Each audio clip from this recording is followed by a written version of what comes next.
Hi Leute, herzlich willkommen. Heute machen wir mal Slime. Dazu braucht ihr Kleber. Ich habe jetzt einen von dieser Marke. Sie heißt Stanga, wenn ich es jetzt richtig ausgesprochen habe. Den habe ich im Action gekauft für 75 Cent. Dann braucht ihr eine Kontaktlinsenlösung.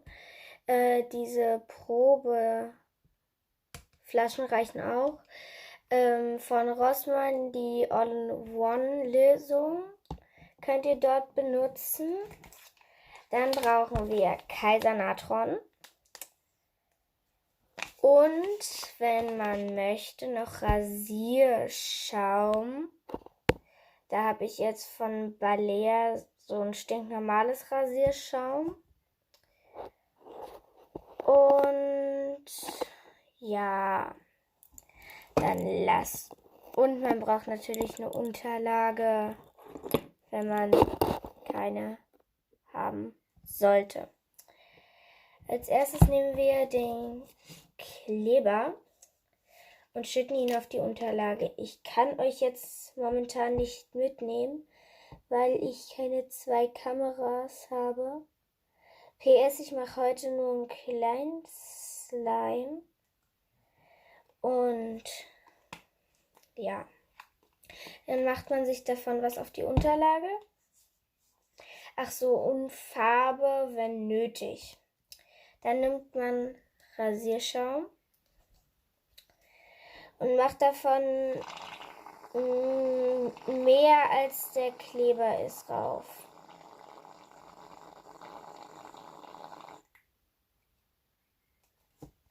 So. Dann vermengt ihr das entweder mit einem Stab, zum Beispiel so einem Stab, oder mit den Fingern. Ich mache es jetzt zu Anfang mit einem Stab, weil ansonsten würde das sehr klebrig werden. Und ja, ich verrühre das Ganze einmal, weil wenn die Konsistenz fest ist, lässt sich das nicht mehr so gut einmassieren.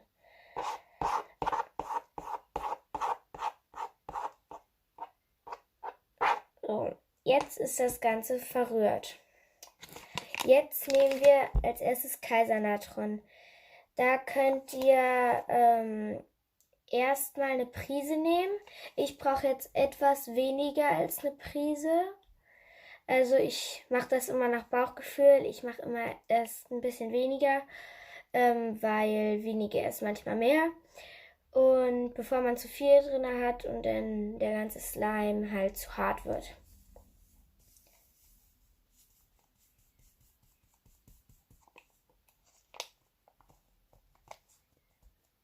So, das sollte reichen. Jetzt auch nochmal einrühren.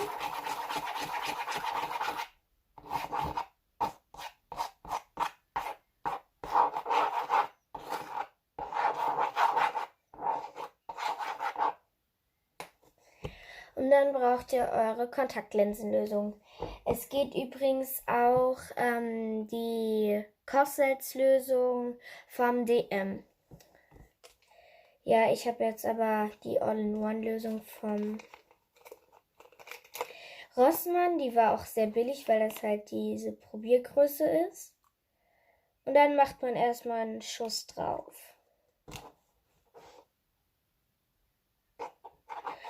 Und dann rührt man das ein. Und dann wird man schon sehen, dass es so, sag ich jetzt mal, Fäden bildet, die sich an der Schüssel oder am Boden festklammern.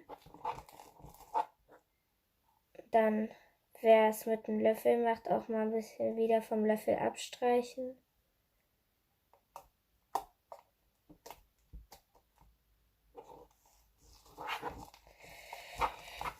Ja, zu dem Kleber kann ich nur sagen, dass Uhu-Kleber nicht funktioniert. Also bitte nicht Uhu-Kleber benutzen. Da hatte ich nämlich auch schon mal einen Unfall. Da habe ich mir Uhu-Kleber extra ganz teuer gekauft, weil ich dachte, da wäre PVA drin. Aber war nicht drin.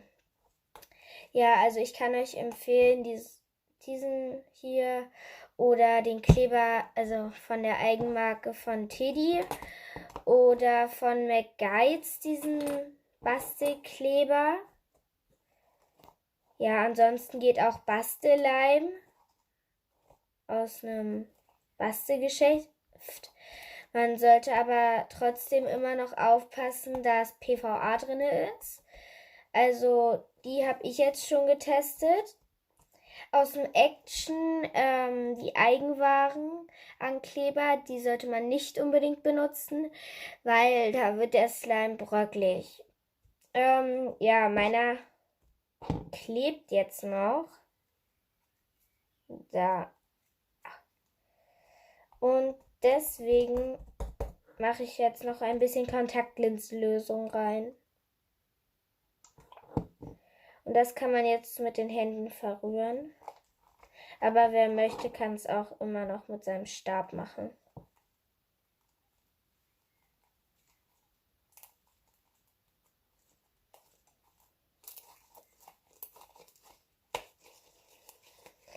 Also mein Slime ist jetzt so. Hat eigentlich voll die gute Konsistenz. Und ja, ich mag ihn.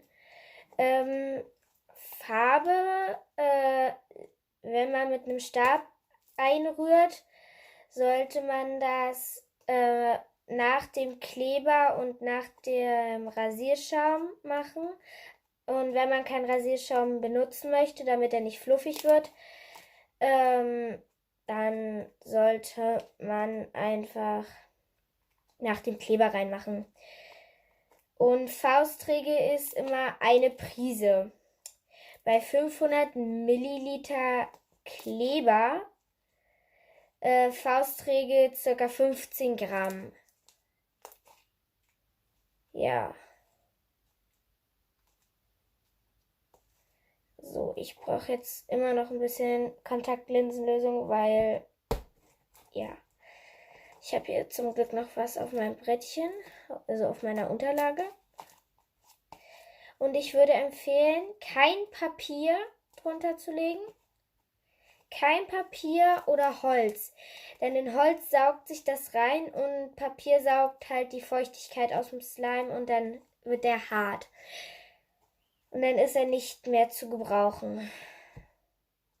Ja. Aber wenn man möchte, kann man natürlich auch die Farbe erst später reinmachen. Ja, wegen irgendetwas. Ja, also ich mache sie zum Beispiel immer später rein, weil ich das halt besser finde. Dann kann man so noch richtig die Farbe abstimmen. Und da hat man auch richtig Slime in der Hand und muss nicht die ganze Zeit rühren. Und bei Slime kann man halt das halt besser, finde ich, verteilen.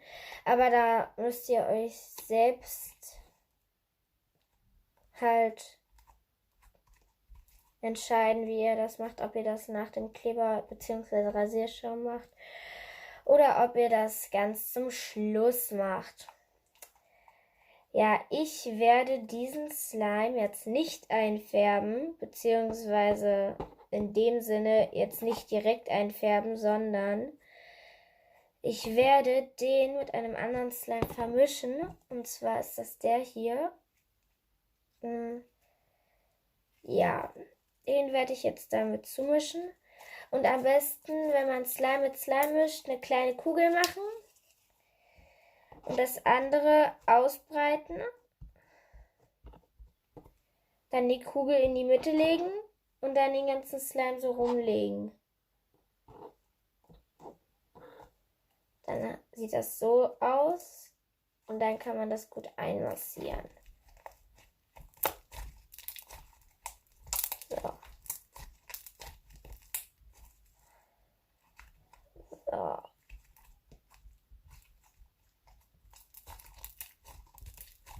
So. Also der Slime hier, der war mal zu flüssig. Da habe ich am Anfang erst mir ein bisschen was weggenommen, weil das echt eine große Masse war. Dann habe ich ein bisschen wieder Kleber reingemacht, 9.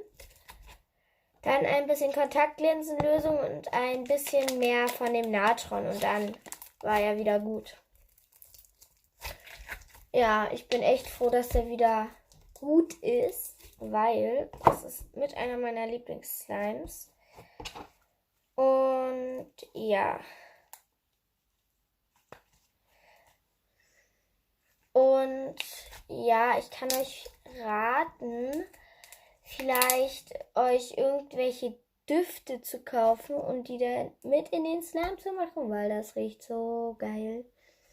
In dem habe ich zum Beispiel sowas hier drin. Das ist von so einem Pupsi Slime Set. Das ist ein Bubblegum-Geruch. Und ja, ich fand diesen Geruch halt cool und ich hatte davon noch was über. Und ja, aber es geht auch einfach irgendein anderer Duft, irgendwie Kerzenduft, also in einer Flüssigvariante und dann kann man den mit einarbeiten. Und ja, das ist jetzt mein Endslime. Ich mache dort jetzt noch ein bisschen den Rest von der Kontaktlinsenlösung, was auf meiner Unterlage noch drauf ist, mit rein. Ja, und fertig sind wir. Also ich finde, es ging gerade voll schnell. Ja, bis zum nächsten Mal. Ciao.